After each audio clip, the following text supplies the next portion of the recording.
Bienvenue à vous dans votre magazine. Elle était éreintante, suffocante, écrasante. Voilà autant d'adjectifs pour décrire la vague de chaleur extrême qui a parcouru le pays cette semaine. Pour éviter à tout prix le traumatisme de 2003 et les milliers de décès liés à la canicule, des mesures ont été prises dans les écoles, dans les entreprises et surtout les EHPAD. Des couloirs désertés. Les rares résidents encore présents peinent à se déplacer sous la chaleur. Dans cette maison de retraite, le soleil cogne contre les vitres et le bâtiment n'est pas assez isolé. Alors pour affronter la canicule, ils se réunissent chaque jour dans cette grande salle climatisée. Ici, bénévoles et aides-soignantes se relaient pour rafraîchir ceux qui n'en ont plus la force. Ça vous fait du bien? Ouais. De la glace pour se requinquer. Marie-Odile ? À 90 ans, Marie-Odile passe le plus de temps possible loin des étages. Les chambres sont surchauffées en haut, mais le rez-de-chaussée est bien frais. Depuis la canicule de 2003, tous les EHPAD sont équipés d'au moins un espace collectif climatisé comme celui-ci. Mais certains établissements vont encore plus loin. Dans cette résidence, les couloirs ont des climatiseurs au plafond et les chambres des capteurs thermiques. Le directeur collecte en temps réel des données pour agir au plus vite. Typiquement ici on a une chambre à 27 alors qu'elle est cernée par des chambres à 25. Donc tout de suite on comprend qu'il y a une résidente qui ne doit pas bien faire les consignes. La retraitée n'aurait pas fermé ses volets, ce qui explique cette hausse de température. Le personnel va lui rappeler les bons gestes à adopter. En parallèle, les infirmières multiplient leurs tournées, 3 par jour au lieu d'une. Voilà, Madame Schneider, à nous deux. De l'eau, mais aussi des sorbets, de quoi redonner le sourire à cette retraitée, car dans sa chambre rideau fermé, le temps paraît plus long. Quand il fera un peu meilleur, je sortirai de nouveau sur le banc. En cas d'alerte canicule maximale, le personnel est renforcé et des serviettes humides sont distribuées aux résidents. On en vient maintenant à l'affaire Betaram. Une commission parlementaire a enquêté ces dernières semaines sur les violences dans les établissements scolaires. Il y a d'abord cette cinquantaine de recommandations faites par les élus et cette conclusion sans appel sur Notre-Dame de Betaram, du nom de cet établissement. À l'origine des travaux entrepris, la défaillance de l'État et le défaut d'action de François Bayrou. Voilà ce qui a été mis en lumière. Bonjour à vous, Sébastien Schniggans. Bonjour. Vous êtes journaliste politique au Point. Merci d'être avec nous sur ce plateau. Sébastien, les rapporteurs ont écrit que François Bayrou, ancien ministre de l'Éducation et président du Conseil général, alors informé des faits, avait les moyens d'engager des actions, mais il ne l'a pas fait. Est-ce qu'au regard de ces conclusions accablantes pour le Premier ministre, il a des soucis à se faire pour la suite? C'est sûr que ça restera un sparadrap pour François Bayrou. Les rapporteurs ont également précisé qu'il y aurait un projet de loi transpartisan à la rentrée en octobre. Donc ça reviendra, pour l'instant, ce qu'on peut dire, c'est que politiquement, ils ont voulu faire de cette affaire une affaire Bayrou, et c'est resté une affaire Betaram. On le voit il y a beaucoup d'avancées sur le plan sociétal qui sont annoncées, même si la ministre de l'Éducation, Elisabeth Borne, est dubitative. Mais sur le plan politique, ce qu'on peut dire, c'est que Bayrou, qui a été auditionné pendant plus de 5 heures, finalement tient, résiste, dure, est toujours à Matignon. Elle est toujours tenable, sa position? Elle est difficilement tenable, mais l'objectif affiché par Paul Vannier, qui est l'un des co-rapporteurs, et par la France Insoumise, qui était de pousser Bayrou à la démission, objectivement, n'est pas atteint. Il sera toujours crédible, en tous les cas? Sur ce sujet, il doit encore faire ses preuves, mais sur tant d'autres. Il est accusé d'immobilisme, ce qui lui a d'ailleurs été reproché par Emmanuel Macron il y a quelques jours. Un Premier ministre, en tous les cas, dans la tourmente pour le moment, qui échappe en revanche à la censure. Une motion de défiance a été déposée cette semaine par le Parti socialiste après l'échec du conclave sur les retraites. Vous étiez d'ailleurs à l'Assemblée nationale. Sébastien, le Rassemblement national n'a pas voté cette motion. Est-ce qu'aujourd'hui on peut considérer que François Bayrou doit son salut au parti d'extrême droite?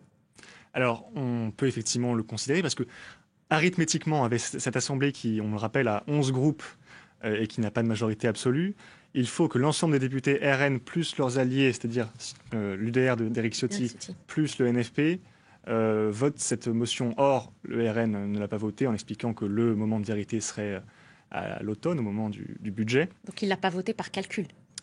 Effectivement, en disant ça nous place dans une position d'arbitre, finalement, de sauveur de Bayrou, mais aussi dans une position, j'allais dire, de menace. C'est-à-dire que si Bayrou ne nous écoute pas et ne prend pas en compte nos recommandations pour le budget, En revanche, à ce moment-là, il sautera. Donc c'est reculé pour mieux sauter. Donc il a quelques semaines de répit jusqu'à l'automne prochain? Voilà, il a normalement un été où il ne devrait pas être censuré. On s'amusait au point à faire un censuromètre. Et il a résisté pour l'instant à 4 motions de censure spontanée. Donc il fait mieux que Pompidou, qui lui avait été, il y a longtemps, censuré dès la première motion en 62. Est-ce qu'on peut aussi considérer, comme certains de ses détracteurs l'ont dit, qu'il se retrouve aussi en quelque sorte dans la main de l'extrême droite, là, le Premier ministre? Alors, oui et non. Son sujet, c'est de faire énormément d'économies. Il veut faire 40 milliards d'économies. Il est sous la pression à la fois en fait du RN et à la fois du NSP, qui quand même a plus de députés en nombre que le Rassemblement national.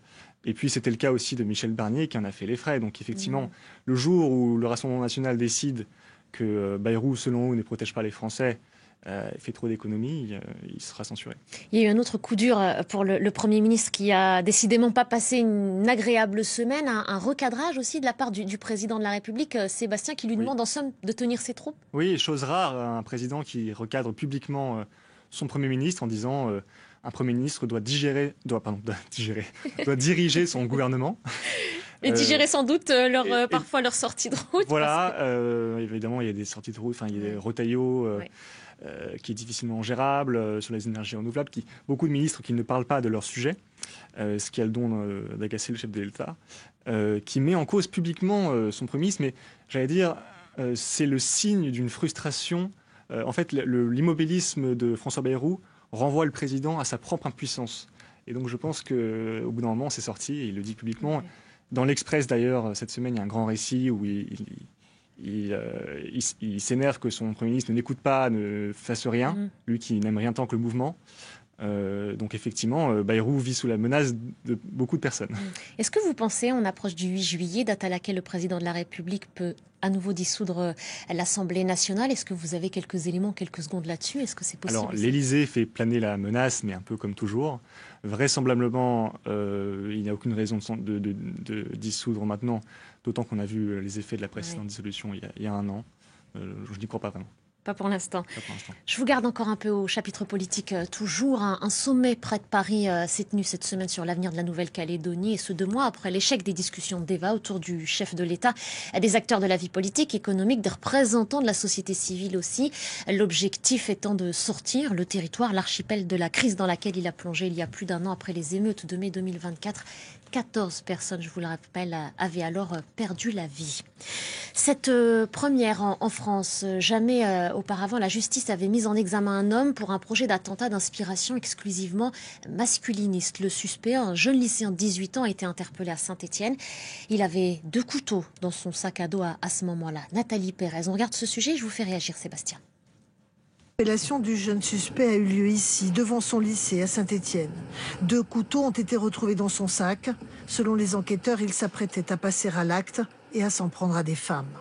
Cet étudiant en classe préparatoire de chimie se revendiquait de la mouvance masculiniste, qui prône la virilité et la haine du sexe féminin. Un profil qui étonne l'un de ses camarades de promotion. Il était très timide, il parlait à très peu de monde, il parlait à l'internat dans sa chambre. Mais sinon, en public, en classe, il parlait peu. Timothy G, 18 ans, casier vierge, suivi depuis plusieurs semaines par la DGSI, les services de renseignement. Il participait à des groupes masculinistes sur les réseaux sociaux et c'est cette phrase postée sur son réseau TikTok qui a précipité son interpellation. Si je passe pas en 2e année, je vais faire un carnage. Ces menaces étaient-elles sérieuses? Certainement pas, affirme son avocate. Moi, j'ai rencontré un adolescent en grande souffrance. C'est un adolescent en détresse et très loin de l'image d'un individu déterminé à passer à l'action. Domicilié chez ses parents à Firminy dans la Loire, le jeune homme a été mis en examen pour association de malfaiteurs terroristes et incarcéré. Selon les policiers, les suspects qui projettent des attentats sont de plus en plus jeunes. Depuis 2023, 70% des interpellés pour des attentats, des projets d'attentats en France sont âgés de moins de 21 ans. C'est la première fois que le parquet antiterroriste ouvre une enquête pour une affaire liée à la mouvance masculiniste. La mouvance masculiniste, dite aussi la mouvance incel, est encore à l'état naissant, mais la DGSI, Direction Générale de la Sûreté Intérieure, estime, et je la cite, qu'elle fait partie des menaces montantes dans la sphère de la radicalité violente. Quel est le rapport, Sébastien, des politiques à cette nouvelle forme de terroriste? Est-ce qu'ils devraient s'en saisir? Je crois qu'à l'évidence, ils devraient s'en saisir. Ce qu'on a vu ces derniers jours, c'est qu'ils sont assez prudents sur cette question. Vraisemblablement, ils ne la connaissent pas assez bien. Pourtant, c'est un sujet qui monte et c'est un sujet très sérieux. La série Adolescence sur Netflix, qui a fait un carton récemment, qui racontait l'histoire de ce jeune qui était un incel, donc c'est-à-dire un célibataire involontaire, qui était moqué par ses camarades de classe et qui finalement a tué l'une d'entre elles, montre la prégnance de ce sujet.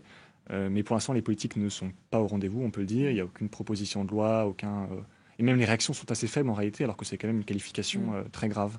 Il y a une recommandation, je crois, de la ministre qui conseillait de faire visionner cette série aux adolescents concernés, peut-être pour les sensibiliser, mais là encore, on revient à la question du politique, de la mesure, de la disposition. C'est ce qu'a fait symboliquement, il me semble, Keir Starmer au Royaume-Uni. Je crois que c'est déjà le cas au Royaume-Uni. En France, on tâtonne encore. Je crois que vraiment le sujet est mal connu. Mais il devrait s'en saisir. Il va falloir encore un peu de temps. Merci beaucoup, Sébastien Schniegans, journaliste au Point. On peut vous lire dans les colonnes du Point. Merci d'être passé par le plateau de France 24. Vous avez sans doute dû prendre votre mal en patience si vous étiez de passage par les aéroports français. Cette semaine, les contrôleurs aériens ont fait exercer leur droit de grève. Parmi leurs revendications, l'amélioration des conditions de travail et des effectifs plus importants. Près d'1 millier de vols ont dû être annulés au moment où les vacances scolaires démarraient dans l'Hexagone. Les vacances scolaires ont bel et bien commencé. Qui dit vacances dit baignade à la piscine, à la mer ou à la Seine. Il est désormais possible de plonger dans le fleuve. Les premiers nageurs ont fait leur entrée dans l'eau. 3 zones près de la Tour Eiffel, en face de l'île Saint-Louis et à Bercy, ont été aménagées, placées sous surveillance. Je ne sais pas si vous avez envie de tenter l'expérience, Sébastien. Figurez-vous que je nage demain dans la Seine. J'ai une course de 2 km. Vous êtes bien téméraire. Merci à vous de votre attention et c'est la fin de ce magazine.